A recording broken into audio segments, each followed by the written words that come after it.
ରାଜରାଣୀ ଉପାଖ୍ୟାନ ଏଇଟା ଲେଖିଛନ୍ତି କିଏ? ଲେଖିଛନ୍ତି ନାରାୟଣ ସାହୁ ହେଲା। ନାରାୟଣ ସାହୁ ଲେଖକ ହେଉଛନ୍ତି ନାରାୟଣ ସାହୁ। ଏ ନାଟକଟି ଲେଖିଛନ୍ତି ଯେଉଁଟାକି ରାଜରାଣୀ ଉପାଖ୍ୟାନ। ମାନେ ରାଜରାଣୀ ମାନେ କ'ଣ ବୁଝୁଛନ୍ତି ଏଇଟା ଦେଖନ୍ତୁ। ରାଜରାଣୀ ମାନେ ଗୋଟେ କିନ୍ନର ମାନେ କ'ଣ? ହିଞ୍ଜଡ଼ା। ବୁଝିପାରିଲେ? ମାନେ ସେ ବ୍ୟକ୍ତିଟିଏ ସମାଜରେ କିପରି ଭାବରେ ମାନେ ନିଜ ଜୀବନକୁ ବିତାଉଛି ହେଲା। ମାନେ ଲୋକ ତାଙ୍କୁ ମାନେ କିଛି କ'ଣ ଲଜ୍ଜିତ କରୁଛନ୍ତି, ତାଙ୍କୁ ଅପମାନିତ କରୁଛନ୍ତି, କିନ୍ତୁ ସେ ବ୍ୟକ୍ତିଟିଏ କିପରି ଭାବରେ ଜଣେ କିନ୍ନର ହେଇ ମଧ୍ୟ ସେ ସମାଜରେ ଅତିବାହିତ କରୁଛି, ଜୀବନକୁ ଆଗକୁ ବଢ଼ାଇବା ପାଇଁ କେତେ ଚେଷ୍ଟିତ କରୁଛି, ସେ ବିଷୟରେ ଆମେ ପଢ଼ିବା। ତ ଏଇ ବିଷୟରେ ମାନେ ଏଇ ଟପିକ୍ରେ ଆମେ ପଢ଼ିବା ରାଜରାଣୀ ଉପାଖ୍ୟାନ। ଦେଖ ନାଟକର ସାରମର୍ମ ସଂକ୍ଷେପ ଲେଖ। ତାର ସାରମର୍ମ କ'ଣ ମାନଙ୍କୁ ବୁଝେଇଦେବି, ବୁଝିପାରିଲେ? ନେକ୍ସଟ କ୍ଲାସ୍ରେ ଆମେ ପଢ଼ିବା ଆଉ ଗୋଟେ ଲଙ୍ଗ କ୍ୱେଶ୍ଚିନ୍ ଟିକେ ନେଇକି ରାଜରାଣୀ ଉପାଖ୍ୟାନ ବିଷୟରେ। ତାହା ବହୁତ ସୁନ୍ଦର ସେ ମାନେ ବୁଝିପାରିବେ। ତ ଚାଲନ୍ତୁ ଏଇ କ୍ୱେଶ୍ଚିନ୍ ମଧ୍ୟ ଆସେ ଆମଙ୍କର ତାର ସାରମର୍ମ କ'ଣ ଆଲୋଚନା କର।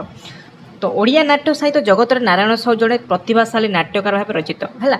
ଏଇଥିରେ ଲେଖିବେ ନାରାୟଣ ସାହୁ ଜଣେ କ'ଣ ପ୍ରତିଭାଶାଳୀ ନାଟ୍ୟକାର ଭାବରେ ପରିଚିତ। 1955 ମସିହାରେ କେନ୍ଦ୍ରାପଡ଼ାର ବଗଡ଼ା ଗ୍ରାମ ପଞ୍ଚାୟତର ଅରଡ଼ା ସାହି ଗ୍ରାମରେ ସେ ଜନ୍ମଗ୍ରହଣ କରିଥିଲେ। କେଉଁଠି ଜନ୍ମ କରିଥିଲେ?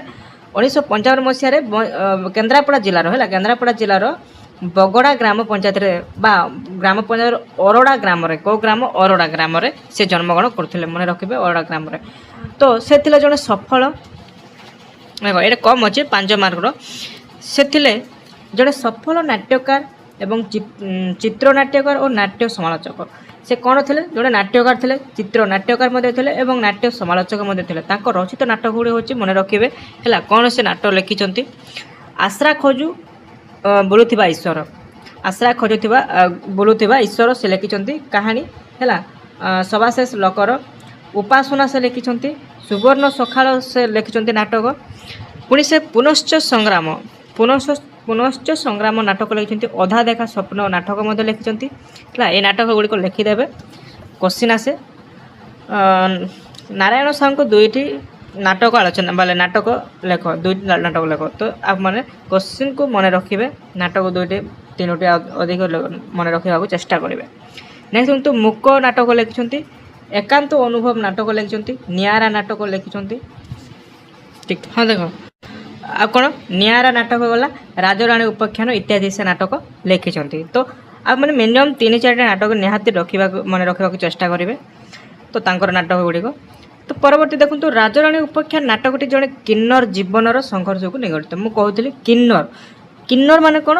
ଜଣେ ମାନେ କିନ୍ନର କହିବା ତାହେଲେ ଗୋଟେ ହିଞ୍ଜଡ଼ା ବ୍ୟକ୍ତି, ଯେଉଁଟାକି ସେ ପୁରୁଷ ହୋଇ ମଧ୍ୟ ସେ ସ୍ତ୍ରୀ ଲୋକମାନଙ୍କ ବ୍ୟବହାର ସେ କରନ୍ତି। ମାନେ ସ୍ତ୍ରୀ ଲୋକମାନଙ୍କର କ'ଣ ଭଳିଆ ସେ ଚାଲିଚଳନ, ତାଙ୍କ ପୋଷାକ ହେଲା।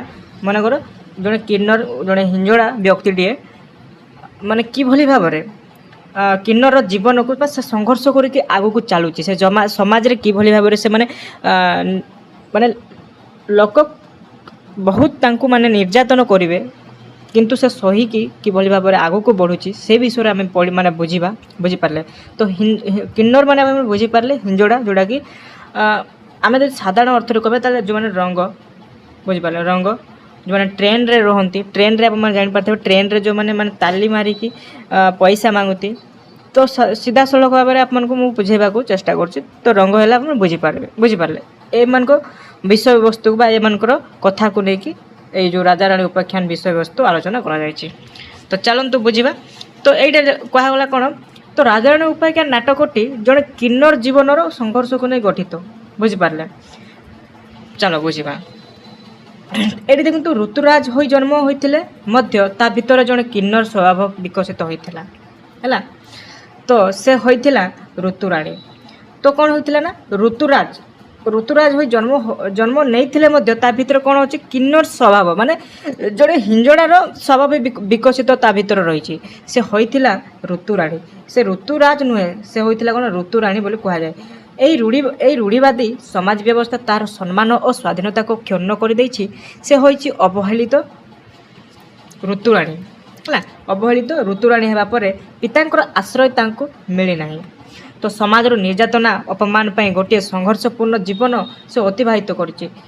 ଏଠାରେ କ'ଣ ଋତୁରାଣୀ ଋତୁରାଜ କିଏ? ଏଇଟା ଜଣେ ପୁଅ, କିନ୍ତୁ ସେ କ'ଣ ସେ ପୁଅ ଭାବରେ ସେ ମାନେ ଆଉ ବ୍ୟବହାର କରୁନାହାନ୍ତି, ପୁଅ ଭାବରେ ସେ ରହୁନାହାନ୍ତି, ସେ ଜଣେ ଋତୁରାଣୀ ଭାବରେ ମାନେ ହିଞ୍ଜଡ଼ା ଭାବରେ ସେ କ'ଣ ସମାଜରେ ଜୀବନ ଅତିବାହିତ କରୁଛି। ତ ସେ ସମାଜର ନିର୍ଯାତନ ଅପମାନ ପାଇଁ ଗୋଟିଏ ସଂଘର୍ଷ ଜୀବନ ସେ ଅତିବାହିତ କରୁଛି। ତ ତା ବିଷୟରେ କୁହାଯାଉଛି। ତ ସଂଘର୍ଷମୟ ଜୀବନରେ ସେ କଦାପି ନିରାଶ ହୋଇନାହିଁ। ପ୍ରେମର ବନ୍ଧନରେ ବାନ୍ଧି ହୋଇଛି ସେ। ବିଜୟକୁ ଭଲ ପାଇ ବିବାହ କରି ନୂଆ ସଂସାର ଆରମ୍ଭ ମଧ୍ୟ କରିଛି। କିଏ? ଯେଉଁ ଋତୁରାଣୀ କଥା କୁହାଯାଇଛି ହେଲା। ତ ବିଜୟ ପୁତ୍ର କନ୍ୟା ମାନଙ୍କୁ ସେ ନିଜର ପରିଣତ ବା ପଣତ କାନିରେ କୋଳେଇ ନେଇଛି। ମା ନ ହେଉ ମଧ୍ୟ ସେ ମାର ପରିଚୟ ପାଇଛି।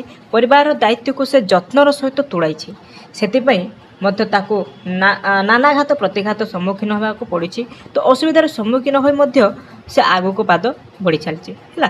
ମାନେ ଯେତେ ଅସୁବିଧା ହେଉ, ଯେତେ ଲୋକ ମାନେ ଯାହା ବି ସେମାନଙ୍କୁ ନିର୍ଯାତନା କରୁଛନ୍ତି, ଅପମାନିତ କରୁଛନ୍ତି, କିନ୍ତୁ ସେ ପଛଘୁଞ୍ଚା ଦେଇନାହାନ୍ତି। ବୁଝିପାରିଲେ? ସେ ଆଗକୁ ବଢ଼ି ଚାଲିଛି। ତା ଜୀବନକୁ ସଂଘର୍ଷ କରିକି ସମାଜରେ କିପରି ଭାବରେ ସେ ବଞ୍ଚୁଛି, ସେ ମାନେ ସେ କଷ୍ଟଟା ସେ ହିଁ ବୁଝିପାରୁଛି ହେଲା।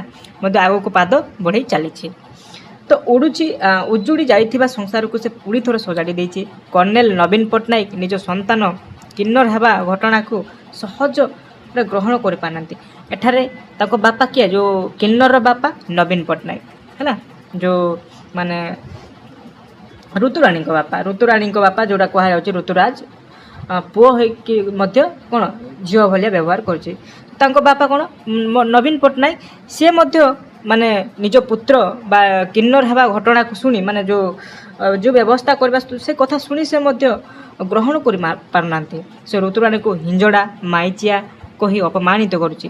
ମାନେ ଦେଖ ନିଜ ମାନେ କହିପାରିବା ନିଜ ଲୋକ ମଧ୍ୟ ସେ କ'ଣ ହିଞ୍ଜଡ଼ା ମାଇଚିଆ ବୋଲି ଅପମାନିତ ମଧ୍ୟ କରୁଛନ୍ତି।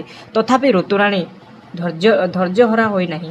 ସମାଜର ବହୁ ଅପମାନଜନକ ଆପେକ୍ଷକୁ ସହ୍ୟ କରି ପୁଅଟିଏ ହୋଇ ଜନ୍ମଗ୍ରହଣ କରିଛି ସିନା, କିନ୍ତୁ ତା ଭିତରେ ସେ ଅନୁଭବ କରିଛି ଝିଅ ହେବାର ସ୍ୱାଭାବିକ। ବୁଝିପାରିଲେ?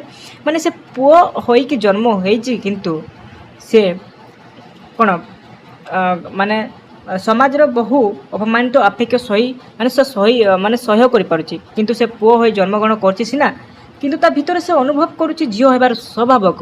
ମାନେ ସେ ପୁଅ ହୋଇଛି, କିନ୍ତୁ ତା ଭିତରେ କ'ଣ ଝିଅ ହେବାର ସ୍ୱାଭାବିକ ସେ ମାନେ ଅନୁମାନିତ କରୁଛି। ତ ନାରୀ ବେଶରେ ନିଜେ ସଜ୍ଜିତ ହେଉଛି, ନିଜ ଶରୀରକୁ ସଜାଇ ପକାଉଛି ଆଇନା ସାମ୍ନାରେ। ମାନେ ସେ ଯେତେବେଳେ ସଜା ହେଉଛି ସେତେବେଳେ କ'ଣ ମାନେ ଶରୀରକୁ ସଜାଇବା ସମୟରେ ସେ ନାରୀର ବେଶରେ ସେ ସଜାଇ ହେଉଛି। ବୁଝିପାରିଲେ? ଆଇନା ଆଗରେ ଯାଉଛି ଏବଂ ତା ସାମ୍ନାରେ ନାରୀ ବେଶରେ ସେ ସଜାଇ ହେଉଛି। ତ ପକାଇ ଆଇନା ସାମ୍ନାରେ। ତ ଏହିପରି ଭାବେ ତା ପିତାଙ୍କୁ ବିଚଳିତ କରୁଛି। ପରିଶେଷରେ ଋତୁରାଣୀ ସମସ୍ତଙ୍କୁ ପରିବର୍ତ୍ତିତ କରିଦେଇଛି। ସମସ୍ତେ ନିଜ ନିଜର ଭୁଲ ବୁଝିପାରିଛନ୍ତି। ଏହି ମଳାନ୍ତକ ପରିବେଶରେ ନାଟକଟି ସମାପ୍ତ ହୋଇଛି। ତ ଏଇଟା ଆପଣମାନେ ବୁଝିପାରିଲେ, ଯେଉଁଟାକି କ'ଣ ରାଜରାଣୀ ଉପାଖ୍ୟାନ ଗୋଟିଏ କିନ୍ନରର ଜୀବନକୁ, ସଂଘର୍ଷ ଜୀବନକୁ କିଭଳି ଭାବରେ ସମାଜରେ ସେ ମାନେ ବଞ୍ଚୁଛି ସେଇ ବିଷୟରେ ବହୁତ ସୁନ୍ଦର ଭାବରେ ଏଠାରେ ନାଟ୍ୟକାର ଆଲୋଚନା କରୁଛନ୍ତି। କିଏ? ନାଟ୍ୟକାର ହେଉଛନ୍ତି ଆମର ନାରାୟଣ ସାହୁ। ବହୁତ ସୁନ୍ଦର ଭାବରେ ମାନେ ନାଟକଟି ଉପସ୍ଥାପନ କରିଛନ୍ତି, ବହୁତ ସୁନ୍ଦର ଭାବରେ। ତ ଏଠାରେ ଦେଖନ୍ତୁ ମାନେ ଜଣେ କିନ୍ନରର ଜୀବନର ମାନେ ସଂଘର୍ଷ ଜୀବନକୁ ସେ କିଭଳି ଭାବରେ ମାନେ ଆଲୋଚନା କରୁଛନ୍ତି, ବହୁତ ସୁନ୍ଦର ଭାବରେ ଆଲୋଚନା କରୁଛନ୍ତି। ତେଣୁକରି ଆଶା କରୁଛି ଆପଣଙ୍କୁ କିଛି ମାତ୍ରାରେ ଭଲ ଲାଗିଥିବ।